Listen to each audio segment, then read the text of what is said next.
Hello and welcome back. This is Casey, and I am here to record a video, sort of a part two, if you will, a continuation on the topic of lesions, lacunae, and crypts. So in the first video, which I uploaded over a month ago, apologies on the delay in getting this out,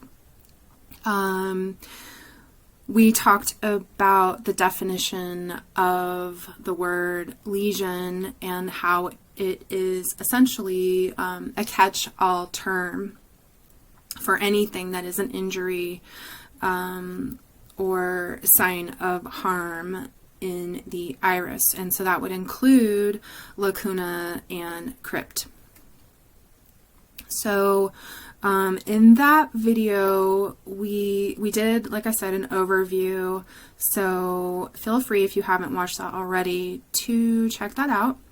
But we did an overview of the terminology, and then we spoke more specifically to the lesion, and especially the open-ended lesion, which is essentially interpreted as a field weakness.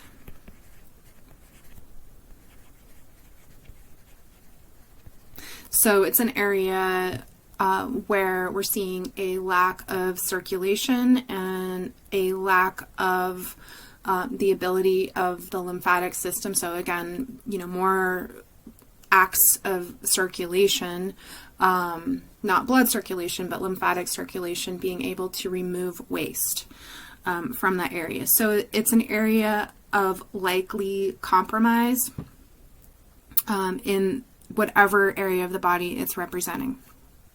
Okay, so as a reminder, if you're just new-ish or new to iridology, you can look at some of my other videos or find, go to my website or anything online. You can find an iridology chart, and that will show you how the nervous system is reflecting the health of the entire body through the iris. And it's the iris is the only part of our body, anatomically speaking, physically open to the outside world that is directly connected to the brain itself. So we do have this concept of the body being mapped out. In reflexology, we see it. So in the hands and the feet, you'll find, a map of how the nervous system is laid out. And then there are therapies related to that. And as well, in Chinese medicine, I know they have a map of the body according to the nervous system in the ear. So, but these are therapies where, you're applying pressure to these areas, needles, thumb pressure, massage, things like that. Iridology, not so much.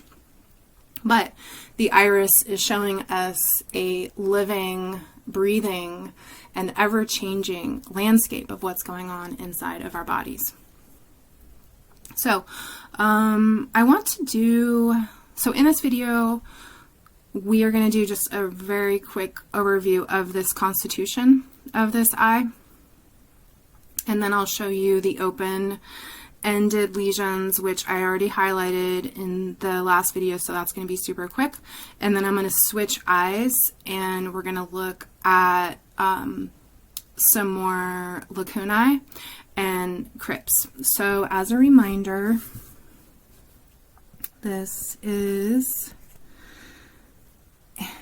an artistic rendition, interpretation of an iris. That is the artist right here, if you want to check him out. And this iris looks to me like it would be a medium strength in terms of physical constitution.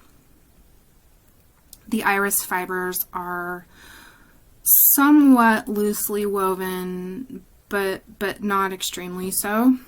So for example, I'm going to go here in this area. If this were a right eye, and like I said, we don't really know unless we were there, when he was creating his art. I'll just say if this were a right eye, then this would be an open-ended lesion in the kidney area. And you can see in this area and also other areas of the eye that the trabeculae are pretty loosely woven, and how that lends and leads into the formation of a lacuna, or in this case it is still an open lesion. So that would indicate, if you're looking at constitutional strength, a bit of weakness in that area. Okay, so this person also, or this eye, this mystery eye, also has some lymphatic congestion in the form of a lymphatic rosary.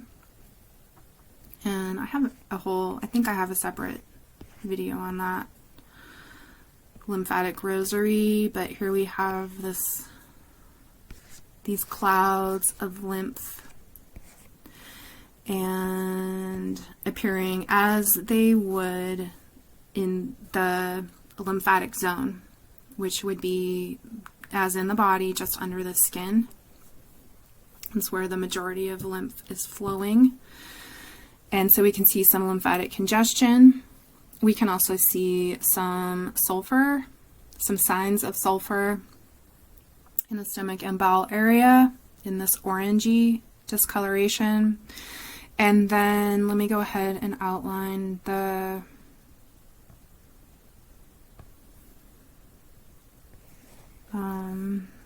stomach and bowel area. There's a lot of spasticity up in the ascending colon, a lot of spasticity in general. This could definitely be something structurally compromised in this area of the ascending colon. And then, yeah, like I said, a lot of sulfur in the gut. Overall, fairly strong constitution, you know, no major weaknesses, just in general. A lot of the iris is comprised of loosely woven fibers, fairly loosely woven. Okay, so you can see, and in an iris where the fibers are loosely woven, they end up creating the lacuna. And in an iris that has closely woven fibers, a lot of times you're going to see, when you do see lacuna, you're going to see those more in the small compact forms, and those could be thought of as crypts. So this iris is mostly open-ended lesion, and especially up here in this 12 o'clock to 1 o'clock, so like the head and brain area.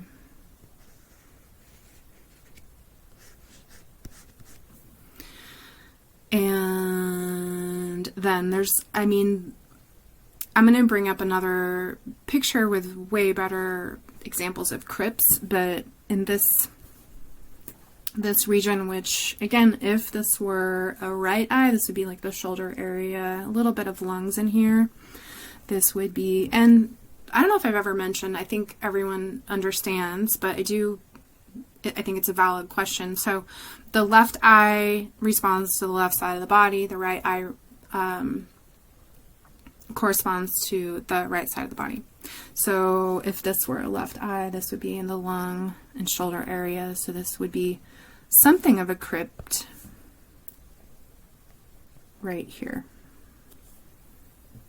But again, I'm going to show you some more dramatic examples of crypts here in a second. Okay, so I'm going to move on to the next eye, and I will see you in a second. All right, so let's see here. We have two irises to look at. And just continuing our conversation on lesions, lacunae, and crypts. And I'm going to start with this. So we have let me see if I can get a good,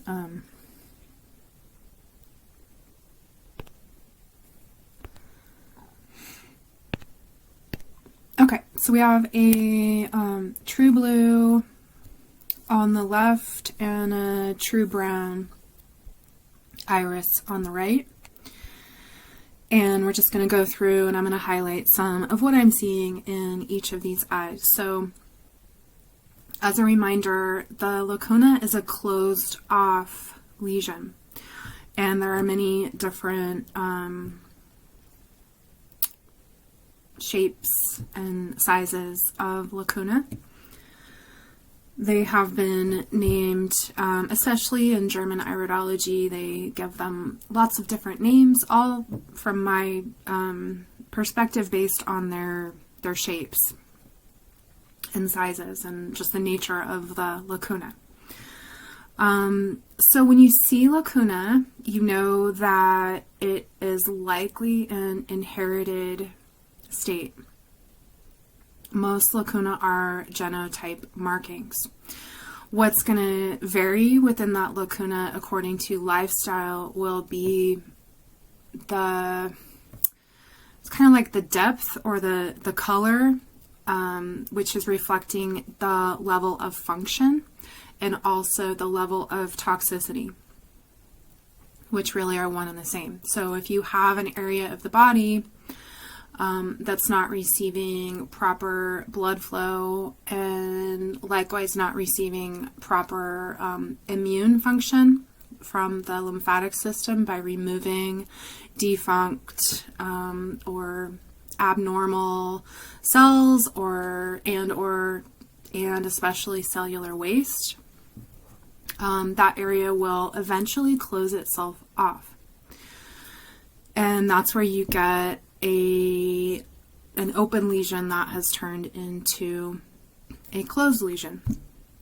So it just depends on it depends a lot on what the constitution is. So you can see in the blue eye we have these, it's not always going to be like this. This is a true blue eye with, I would say, like a medium to strong constitution based on the trabeculae.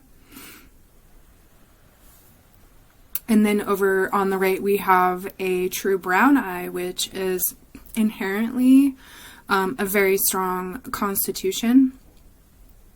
So what I'm seeing in the brown eye are what I would think of more as crypts.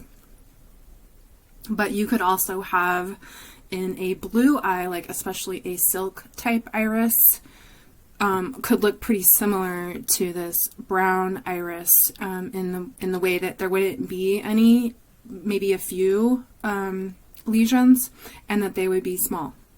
And unfortunately or fortunately, however you want to see it, the stronger constitutions, they just have this ability, that inherent strength gives them also the inherent concept of really, when they do develop imbalances, they're usually sudden, unexpected, and, not lending or not being formed in a way that was perceptible to this person. So the strong constitution will just go along and push and push and push and, wake up every morning and do the same thing. Take it as you will. That could be a generalization, but that's, kind of what I see. And then whereas someone with a more balanced or even fragile physical constitution, generally speaking, will take a little more time, a little more downtime, a little more reflection time, a little more rest time, and they'll feel imbalances as they're manifesting. Okay, so So that's what you're looking for when you're looking for a lacuna, or in an iris analysis, you're looking at where the lacuna are located according to the iris map, whether they're inside the inside the bell wall.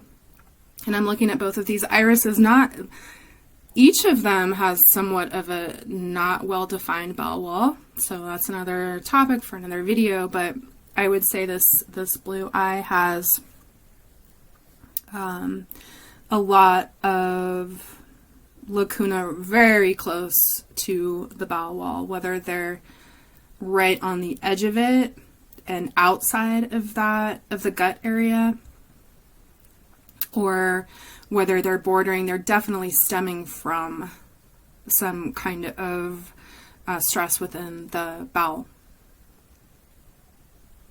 So you're looking at the location of the lacuna, you're looking at the depth and the darkness, and that's going to tell you the nature of how toxic they are.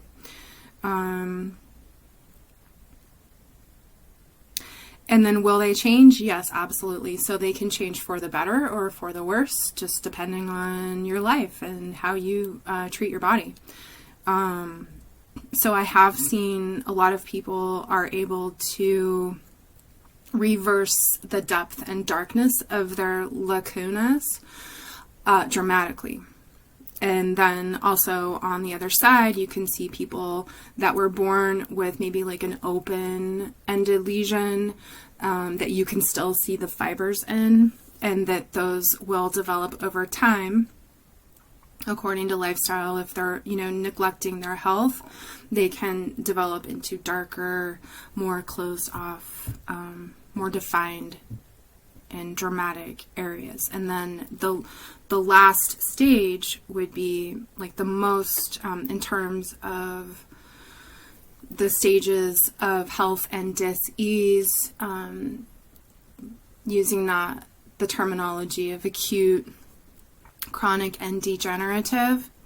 The degenerative stage, meaning that last stage of function, when things really aren't functioning very well at all, pretty much like a full loss of function and tissue in that area. Those would be the darkest and often the smaller and crypt-like shapes. Okay, so let's go through, and I mean, it's pretty obvious. I know you guys know that. Well, I'm just going to go through with the pointer because I'm actually have the pointer for this program. So here in the blue eye on the left, actually I'm going to draw, we have sort of like a flower shape arrangement of lovely lacuna, sort of like tulip. They're all closed. They're all connected. This is the whole head and brain area. We also have in this iris, as you can see, pretty dramatic areas of drug deposit. And you can see, I'm just going to note this because we're here. I'm going to do if I haven't already, I'll do another video on pigmentation. But you can see how this drug deposit area is on the surface of the iris. And that would generally be when it's still on the surface of the iris. It hasn't, the toxicity hasn't burrowed down into the tissues and wouldn't necessarily be passed on genetically. Now, when you see something more like a psora spot, where it's like way more burrowed and deeper in the tissue, a lot of times those are passed on from parent to child. Okay, so back to the lacuna. These are all closed, flowery shaped. This area would definitely stand out to me if I were doing an iris reading, because you have all these lacuna surrounded by pigmentation.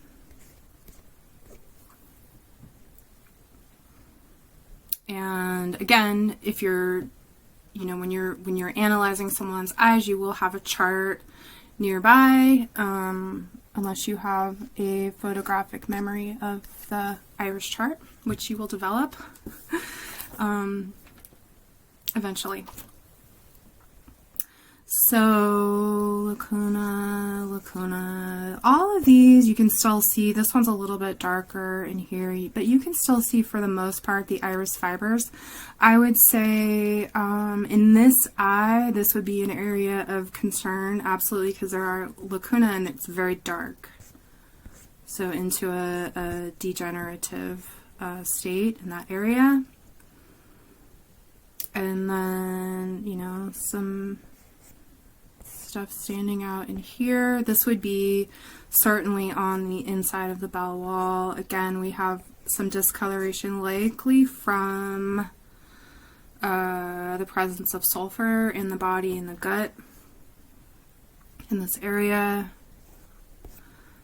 And this is an interesting spot right here because it's not necessarily, it would be more of, not necessarily an open lesion because it's almost closed off, but it's not really defined. So I would say kind of an open lesion, but leading towards a lacuna. And then we have some more in here. Now in this eye, these would be the closest things to crypts in this iris. So crypts, generally speaking, are smaller and darker.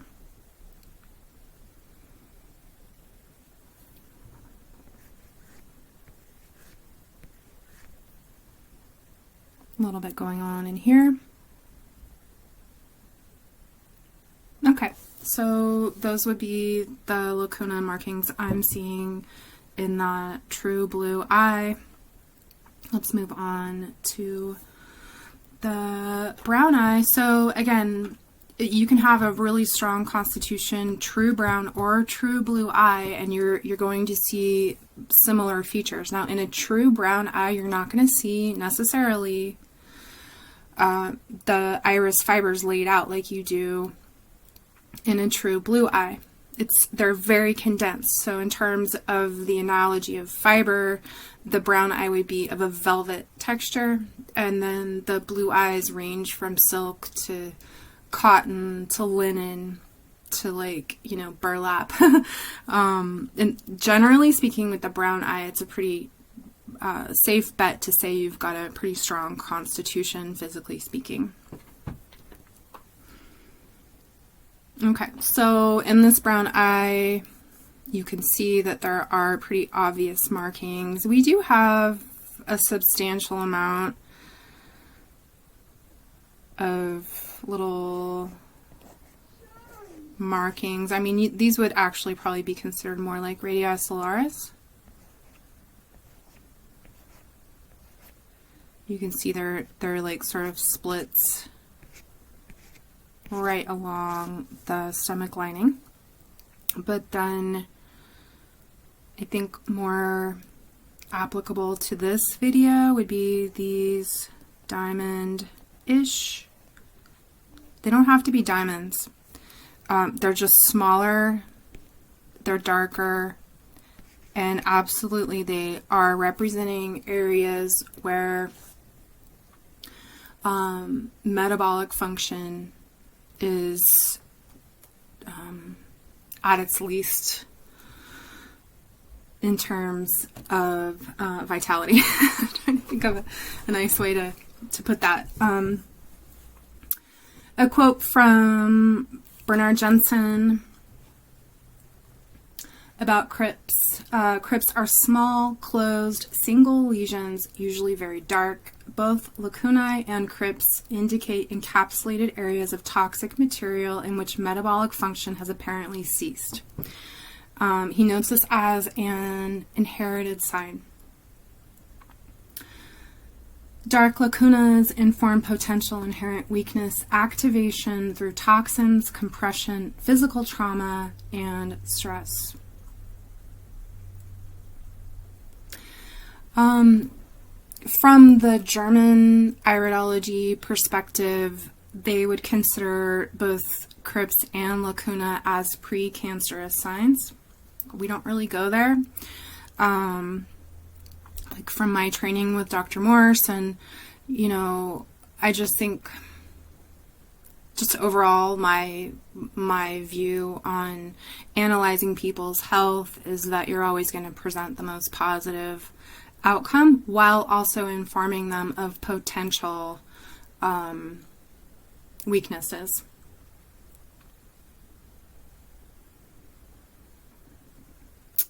Okay, so another just quick quote from Farida Sharon's book. Crypts are a magnified version of defect markings, smaller than lacunae. Crypts are a genotype, again, so inherited constitutional weakness of the iris fiber structure, appearing most often as a dark diamond shape in the autonomic nerve wreath. So she's seeing them a lot in this area here. The bowel wall, also known as the autonomic nerve wreath.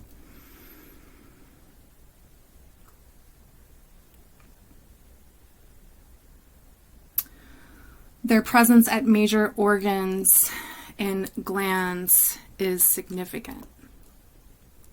Dark crypts, according to Joseph Deck, manifest disease potential as an ulcerative process with a tendency towards perforation or cysts. Stress, shock, operations, accidents, and extreme emotions, particularly of hopelessness or despair, may activate the potential of crypts, leading to disease and death. So those are some more ominous descriptions of crypts. And so what we're seeing here in the blue eye are more open, larger, and less dark lacuna, a few darker areas, and then in the stronger iris structure on the right, we're seeing more evidence of crypts. Okay, so I think that's it. Again, you're looking at the size, you're looking at the location, you're looking at the color or the lack of color. As you heal your body, you're going to see the darker lacunas filling in, and you could say they're filling in. You know, Bernard Jensen thought of that as healing lines or healing fibers, and we're also seeing that in reality now with more modern photography. It's simply a matter of removing the toxicity and seeing the iris fibers underneath.